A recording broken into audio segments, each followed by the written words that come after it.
fatte kurtummin galana afaan baafatte rafee lammii koo awwaan jalabe suura bineensa ta'ee abbaan lafaa dafee lafasaa sooree alagaan irraa jiraata.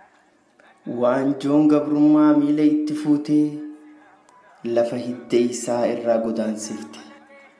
Nuu dirmadhaa je'ee lammitti iyyatee kan qabu saamamee kadhachuu mudate. Naasuu takkaan malee raasatti yaasanii handhuura qe'ee isaanii irraa buqqaasanii qabeenya saamanii badatti gatanii isaan dantaan qaban nu garaa gubanii isaan dantaan qaban nu garaa gubanii biyyoo biyya isaa tanirra dhalate lafa abaaboof aabbootan irra guddate harqoonni gabrummaa lafa isaa saamtee arra irraa hongaawee baqachuu mudate. Arra irraa hongaawee baqachuu mudate.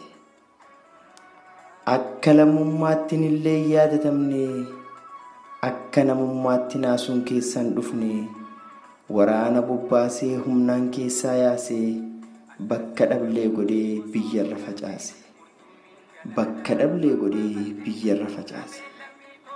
Nuti lafee takkaa tanaan nu yaachisaa foon keenyaatti tuqamee jaboo nu yaachisaa humaanuma dabraa akkatti waan haftuu hammamillee turtu ifa bahuun ooltu. Hammamillee turtu ifa bahuun ooltu.